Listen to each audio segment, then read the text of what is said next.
Hola, ¿cómo están? Me da muchísimo gusto que estén otra vez con nosotros en el Rapidín.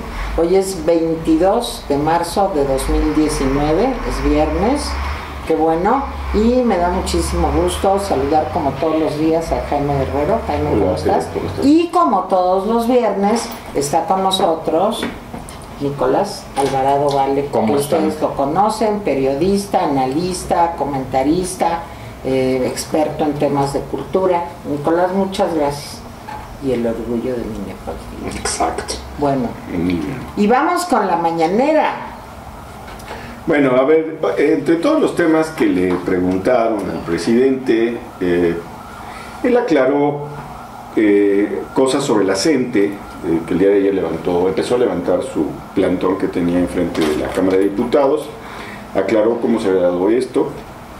Dos, habló sobre los bancos, va a ir a la Convención Nacional Bancaria, es la 82 supongo. Hoy se clausura. Sí, va a ir, va a estar allá con ellos. Habló de la conectividad, también se le pidió, en una cosa muy interesante, se le pidió que opinara sobre el caso Colosio, a raíz de una carta que los papás de Mario Aburto mandaron. Uno de los periodistas en Los Ángeles dijo que los padres le pedían reabrir el caso. Le preguntaron también sobre la pérdida de registro del PES, ¿sí? Esos fueron, digamos, los 4 temas más importantes que yo alcanzo dentro de... ¿Y el béisbol? Cualquier cosa, sí, dije los más importantes. Bueno, para él es muy importante. Pues, no, y para Nico también es fanático, sí, fanático, ¿verdad? No. Bueno, a ver, ¿y tú qué viste, Nicolás?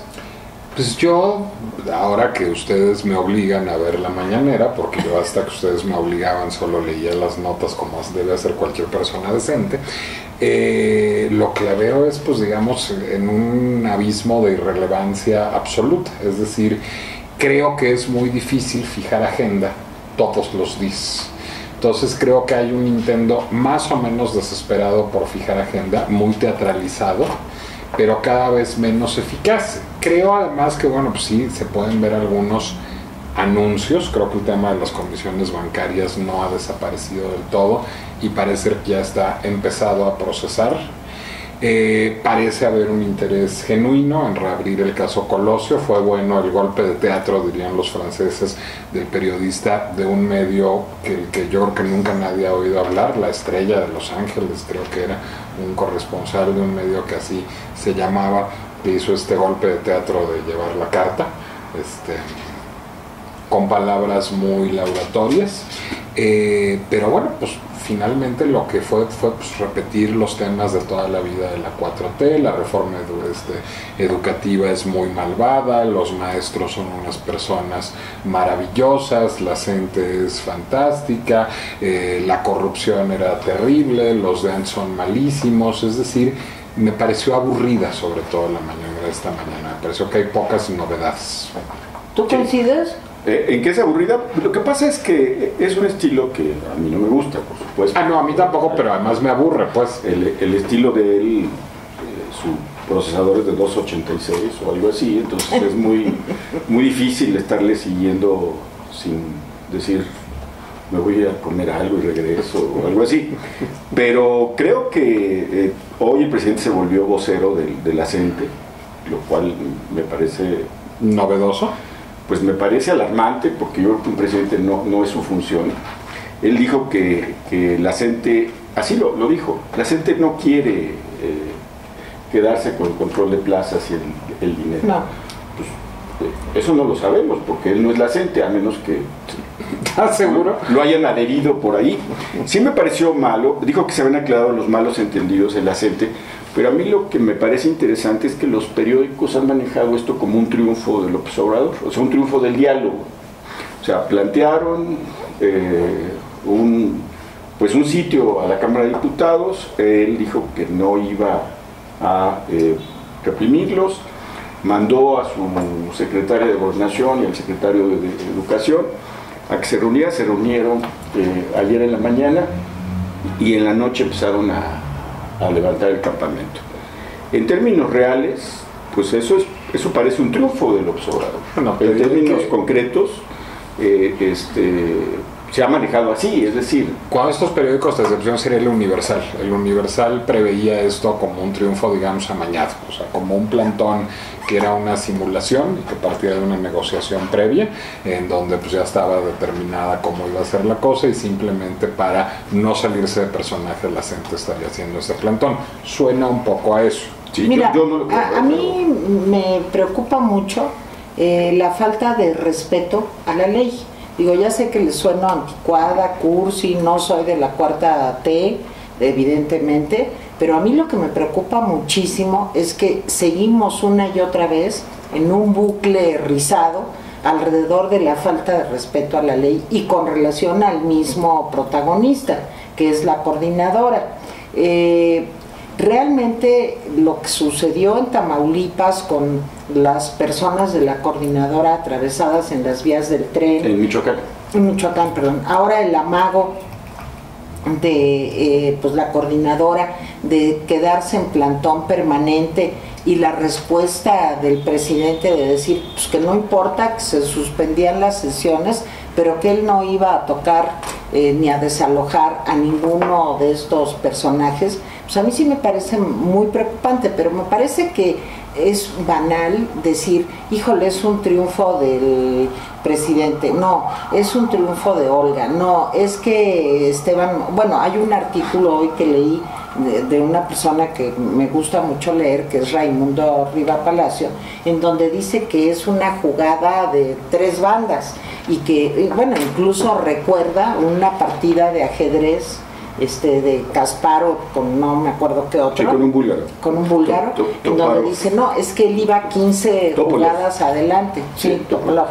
Bueno, para mí es incomprensible. Puede ser que sea muy astuto, muy inteligente, muy pero lo que está evidenciando una y otra vez es que no va a haber respeto a la ley.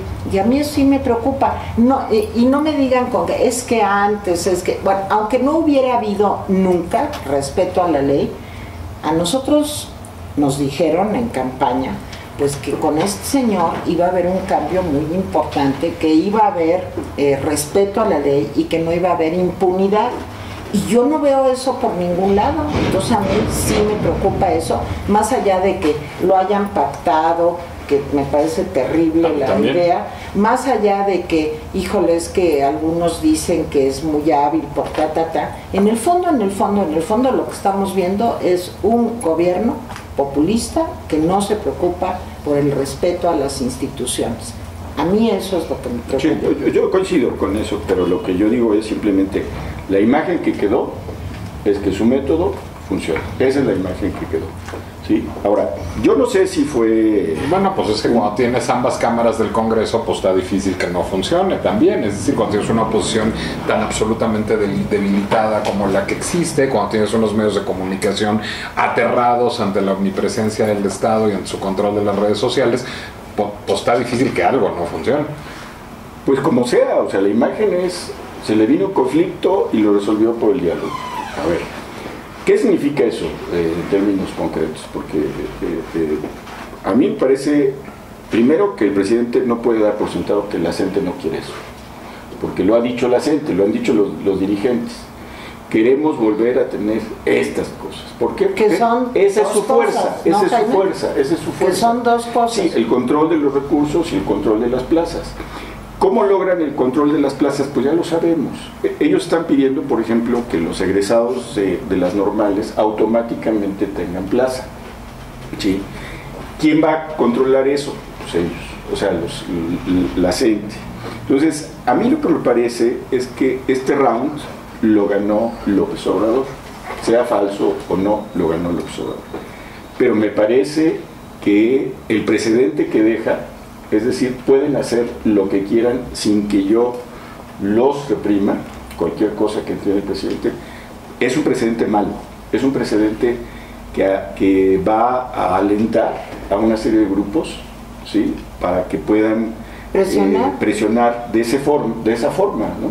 Entonces, yo sí creo que, en efecto... Bueno, a grupos aliados a la 4T. No solamente a grupos aliados, yo creo que estos sectores de la gente, estos sectores que vinieron, no fueron gente que hizo proselitismo por Andrés Manuel. O sea, la gente de Oaxaca se separó entre aquellos que son muy radicales, incluso algunos cercanos a las guerrillas, y otros que sí jugaron con la 4T. Estos grupos que no jugaron con Andrés Manuel lo consideran la misma cosa. El ejemplo de Mireles. Mireles jugó con la 4T y vean la declaración de ayer. La declaración de ayer es: Andrés Manuel es peor que el gobierno anterior, porque nos prometió y no nos está cumpliendo. O sea, darle satisfacción a esos grupos sin que intervenga una lectura de la ley, como tú dices, va a ser poco menos que imposible. Bueno, ahora yo quisiera, para no clavarnos solo en este tema, a ver, Nicolás, yo creo que aquí tú nos puedes contar cosas muy interesantes que tienen que ver con el béisbol. Ayer... un tema de mi absoluta experticidad. Sí, claro, y sí es, vas a ver por qué. Porque el dinero que se va a destinar a apoyar el béisbol es más alto que el dinero que se destinaba a una serie de programas, desde las casas de refugio, las estancias infantiles, los comedores populares y también, desde luego, programas que tienen que ver con la cultura. Entonces hemos visto que ha habido cambios importantes digamos, en la estructura de algunas instituciones como el FONCA, en fin. ¿Qué es lo que está pasando? ¿Qué pasa con la cultura? Porque creo que es un tema que nadie le da importancia, y desde mi punto de vista, y estoy segura que para Jaime también, pues es un tema realmente muy importante. Bueno, desde el sexenio de Vicente Fox no había sido tan bajo el presupuesto para cultura en la historia. Es decir, el mejor momento del presupuesto para cultura fue el sexenio de Felipe Calderón, la administración de Consuelo Sáizar, en donde llegó a tener alrededor de 16,000 millones de pesos la cultura. A partir del sexenio de Enrique Peña Nieto, cada año fue disminuyendo el presupuesto para cultura de manera sostenida. Esto implica teatro, becas, en fin, ¿qué implica? Artes plásticas. Pero yo creo que más allá de disciplinas, que me parece menos interesante, creo que implica instituciones y mecanismos. Creo que implica, por una parte, el FONCA, el Fondo Nacional para la Cultura y las Artes, que tiene una serie de convocatorias para distintas disciplinas y en distintas categorías para financiar proyectos de la sociedad civil y de los creadores. Creo que implica de manera muy importante los etiquetados de la Cámara de Diputados, los etiquetados de la Comisión de Cultura de la Cámara de Diputados. En efecto, fueron en alguna legislatura, yo diría hace dos, motivo de corruptelas más o menos espectaculares. Creo que en la anterior legislatura este problema se corrigió en grandísima medida, y creo que eran una fuente importante de recursos para proyectos de la sociedad civil, porque constituían una segunda ventanilla para promotores y creadores más allá de la del Estado. Lo que parecería, digamos, hoy es que se busca concentrar todo el financiamiento de la cultura en una sola visión de las cosas, en la visión del Estado, con pocas avenidas para la sociedad civil. El presupuesto para cultura está hoy en un mínimo histórico desde el sexenio de Vicente Fox. En este siglo nunca había habido un presupuesto tan bajo para cultura como ahora. Los etiquetados de la Cámara de Diputados desaparecieron. Logró la Comisión de Cultura de la Cámara de Diputados hacer una reserva, es decir, una atenta sugerencia al Ejecutivo para dedicar esos recursos, pero como ahora hay una prohibición expresa por parte del Ejecutivo Federal de destinar recursos a las organizaciones de la sociedad civil, entonces pues esos 500 millones están atorados ahí en la Secretaría porque no hay mecanismo para sacarlo, porque el mecanismo por sí mismo de una convocatoria a organizaciones de la sociedad civil sería violatorio de una decisión presidencial, no de la ley, pero esa no importa muchísimo. El FONCA está en un momento de redefinición complejo. Creo que hay una persona extraordinariamente capaz al frente, que es Marina Núñez. Marina Núñez es una promotora cultural y editora de altísimo nivel, que viene a ser directora de publicaciones de la Secretaría de Cultura. Es un gestor cultural profesional, no es un militante, y es alguien que creo que puede hacer un extraordinario trabajo en un ambiente muy hostil y con un antecedente muy malo que fue la administración de Mario Bellatín. ¿Y qué sigue, Jaime? Entonces va a seguir la concentración para cualquier... Se ha hecho eso, esa es la norma. Por eso ayer que hablábamos fuera de cámaras, sobre qué les había dado la CENTE. Yo te decía, yo creo que no les dio nada. Yo no veo a Andrés Manuel renunciando al control presupuestal de nada, ni de cultura, ni de ciencia, ni de tecnología, ni de educación. O sea, una de las características del gobierno de Andrés Manuel es la concentración de recursos, porque la concentración de recursos le da un poder adicional que no tuvieron los 3 presidentes previos. Ahora, sí, la comunidad cultural era un aliado de la 4T en el origen, una parte importantísima de la comunidad cultural. Sí están, yo creo que francamente, decepcionados del Ejecutivo Federal. Entonces, digo, el FONCA fue un llamado atencional importante, y la reacción correcta de la secretaria, que fue relevar de su misión a Mario Bellatini y a su equipo y poner a un gestor profesional al frente, creo que, digamos, da una buena señal en el sentido de, a lo mejor la 4T se va a dar algunos encontronazos en algunos terrenos. El FONCA es uno. Me preocupa mucho que CONACYT no sea uno. Creo que ha sido mucho más vigorosa en su reacción a lo que se pretende hacer con el aparato cultural del Estado, la comunidad cultural, que la comunidad científica. Creo que urge una reacción de la comunidad científica, pero yo confío en esos diques de sociedad civil, digamos, que permiten frenar locuras como lo que se pretendía hacer con el FONCA. Jaime, ¿un comentario final? Mira, yo quisiera salirme de un poco de este tema porque... Yo del país. Una cosa... Pero yo también. Nosotros también. Sí, se acepta propuesta. Exacto. Yo quisiera salirme de este tema y dejar una cosa, retomar una cosa que dijo el presidente, que la verdad hay que preguntarse a dónde va. Le preguntan sobre Colosio, le enseñan esta carta, miren, aquí está la carta de los papás, etcétera, etcétera. Es un tema que de alguna manera pues está cerrado. O sea, la versión del asesino solitario pues, es la versión, digamos, oficial de 3 sexenios. Deja abierta la posibilidad, Andrés Manuel, me pregunto, si esta investigación se va a reabrir. ¿Por qué lo digo? Porque mucha de la gente que está en la 4T trabajó con Colosio, estuvo cerca de Colosio. Durazo. Sí, Arreola, otros, o sea, gente que estuvieron cerca. Y me pregunto si se va a reabrir el caso de Colosio y hacia dónde va esta apertura posible del caso Colosio, ¿no? Y veo, o sea, se va a estrenar en Netflix una serie 8 capítulos, por cierto. Hoy escribe Jorge Fernández, dice que no se ha investigado suficientemente la acción del narcotráfico en la muerte de Colosio. El hijo de Colosio tiene una larga entrevista en el Universal ayer.